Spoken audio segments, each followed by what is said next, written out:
जगत का संहार करने वाले महादेव जी ने भयानक और विकृत शरभ अवतार क्यों धरा था? ये रूप धारण करने का उद्देश्य क्या था? क्या उनका ये अवतार उनके सभी अवतारों से अधिक शक्तिशाली था? उनके हाथों से किनका वध हुआ था? शरभ अवतार से जुड़े हुए एक एक तथ्य को जानने के लिए इस वीडियो को अंत तक अवश्य देखें। और अगर आपको ये वीडियो पसंद आए तो इसे लाइक और चैनल को सब्सक्राइब अवश्य करें। अपने भक्त प्रहलाद की रक्षा के लिए भगवान विष्णु जी नरसिंह का रूप धारण करके स्वयं प्रकट हो गए थे। वहाँ उन्होंने बांधवों सहित हिरण्यकश्यप का वध कर डाला। उस दैत्यों के स्वामी का वध करके युग के अनंत काल की प्रलय काले अग्नि के समान अन्य कई प्रमुख दैत्यों को पीड़ित किया। नरसिंह की भयंकर दहाड़ और घोर गर्जन से सारा जगत भयभीत हो गया। नरसिंह को देखकर देव, असुर, नाग, सिद्ध, साध्य अपने जीवन की रक्षा के लिए विभिन्न दिशाओं में भागे। अंततः वे सभी अपनी रक्षा के लिए भगवान शिव की शरण में गए। उन्होंने भगवान की स्तुति की और फिर शिव जी से बोले कि हम नरसिंह रूपधारी विष्णु जी के अमित तेज से संतप्त हैं। अतः हे देव, आप सब लोगों के हित के लिए इसे रोकने की इच्छा करें। उनके द्वारा ऐसा कहे जाने पर शिव जी ने मुस्कुराते हुए उन देवताओं को अभयदान दिया और कहा कि मैं उनका संहार करूंगा।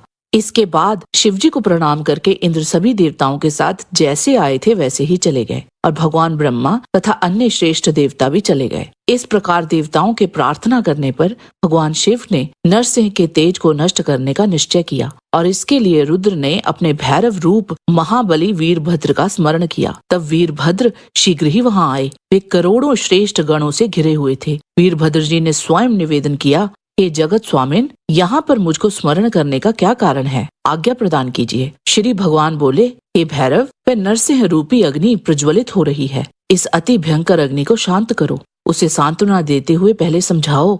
यदि उससे वे शांत नहीं होती तब मेरे महाभयंकर भैरव रूप को दिखाओ। इस प्रकार आज्ञा प्राप्त किए हुए गणेश्वर वीरभद्र शांत स्वरूप धारण करके वेग पूर्वक वहाँ पहुँच गए जहाँ नरसिंह विराजमान थे। तदंतर भगवान वीरभद्र जी ने पहले तो नरसिंह रूपी उन विष्णु जी की स्तुति गाई, फिर उनको समझाते हुए उनसे बोले, हे केशव, जिसके लिए आपने ये अवतार लिया है वह हिरण्यकश्यप भी आपके द्वारा मारा जा चुका है। आपका नरसिंह रूप बहुत भयानक है। हे विश्वात्मा, मेरी उपस्थिति में आप अपने इस रूप को बदल लें। वीरभद्र जी के शब्दों को सुनकर नरसिंह जी ने पहले से अधिक बेहद भयानक क्रोध में अपने को प्रकट किया। श्री नरसिंह बोले, हे वीरभद्र, तुम जहाँ से आए हो वहाँ चले जाओ। हित की बात मत बोलो। मैं इस समय इस चराचर जगत का संहार कर प्रवर्तक तथा निर्वर्तक हूँ।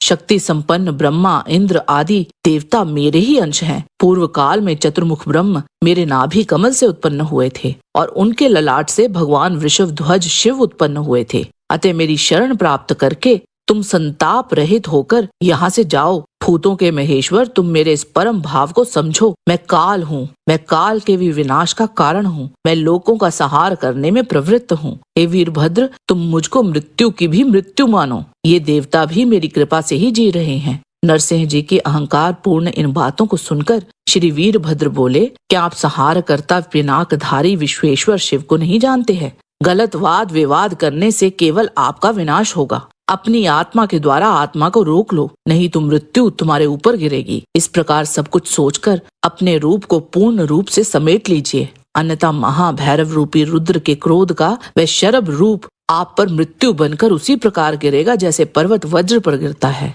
वीरभद्र के इस प्रकार कहने पर नरसिंह क्रोध से व्याकुल होकर गरजने लगे और तीव्र वेग से वीरभद्र जी को पकड़ने का प्रयास करने लगे। इसी बीच विपक्ष में भय उत्पन्न करने वाला महाभयंकर गगनव्यापी तथा दुर्धर्ष शिव तेज उत्पन्न हुआ। उस क्षण वीरभद्र जी का जो रूप दिखाई पड़ा वह न स्वर्णमय था, न चंद्रमा से उत्पन्न था, न सूर्य से उत्पन्न था, न अग्नि से उत्पन्न था और न ही विद्युत के समान था। वह शिव से संबंधित अनुपम रूप था। उस समय सभी तेज उस शिव रूप में विलीन हो गए और शरभ नरसिंह ये दो व्यक्त रूप प्रकट हुए। वह रूप भयंकर आकृति वाला तथा रुद्र के विशिष्ट चिन्हों से युक्त प्रकट हुआ। सभी देवताओं के देखते ही देखते वे शिव रूप 1000 भुजाओं वाले हो गए। वे जटाधारी और सिर पर अर्धचंद्र धारण किए हुए थे। उनका आधा शरीर पशु रूप में था। वे 2 पंखों से तथा चोंच से युक्त हो गए। उनके दांत विशाल तथा अति तीक्ष्ण थे। वे नीलकंठ थे तथा भयंकर तथा गंभीर ध्वनि कर रहे थे। उनके 3 नेत्र क्रोध से फैले हुए विशाल आग के गोले के समान हो गए। उन शरभ रूप को देखते ही नरसिंह जी का बल और पराक्रम नष्ट हो गया। इसके बाद हर रूप शरभ ने अपने पंखों से उनके पैरों और पूंछ से बांधकर और अपनी भुजाओं से उनके बाहु मंडलों को कस लिया और इसी प्रकार शरभ नरसिंह जी को लेकर आकाश में उड़ गए। उनके पीछे आकाश में देवता और महर्षि भी गए। उन शरभ द्वारा परवश निसहाय दशा में ऊपर ले जाते हुए हाथ जोड़कर नरसिंह जी ने 108 अमृतमय नामों से शरभ रूप ईश्वर शिव की स्तुति करके पुनः उनसे प्रार्थना की, हे परमेश्वर, जब जब अति अहंकार से दूषित अज्ञान मुझ में उत्पन्न हो तब तब आप उसे दूर करें। इस प्रकार भगवान शंकर से प्रार्थना करते हुए वे नरसिंह प्रसन्न हो गए। तब वीरभद्र जी ने कहा, आप वास्तव में अशक्त हैं और जीवन के अंत में पराजित हुए हैं। इसके बाद वीरभद्र जी ने क्षण भर में ही नरसिंह रूपधारी विग्रह को बचे हुए मुख वाला करके शेष विग्रह से त्वचा खींचकर उन्हें मात्र हड्डियों से युक्त कर दिया और इस प्रकार वह विग्रह अति श्वेत वर्ण वाला हो गया। तब वहां सभी देवता गणों ने मिलकर प्रसन्न चित्त होकर वीरभद्र जी की स्तुति की। देवता बोले, हे वीरभद्र, ब्रह्मा आदि सभी देवता आपकी दृष्टि से उसी प्रकार जीवित हैं जैसे वृक्ष मेघ से जीवन प्राप्त करते हैं, जिसके भय से अग्नि जलती है, साक्षात सूर्य उगता है और वायु बहती है, वह आप ही हैं। आप हमारे परमेश्वर हैं, आपका अंत नहीं है। ऐसा जानिए हे भगवान, कभी भी हत न होने वाले महान बल से युक्त आप यहाँ पर हम लोगों की रक्षा कीजिए। तत्पश्चात वीरभद्र ने उन देवताओं तथा प्राचीन ऋषियों से कहा,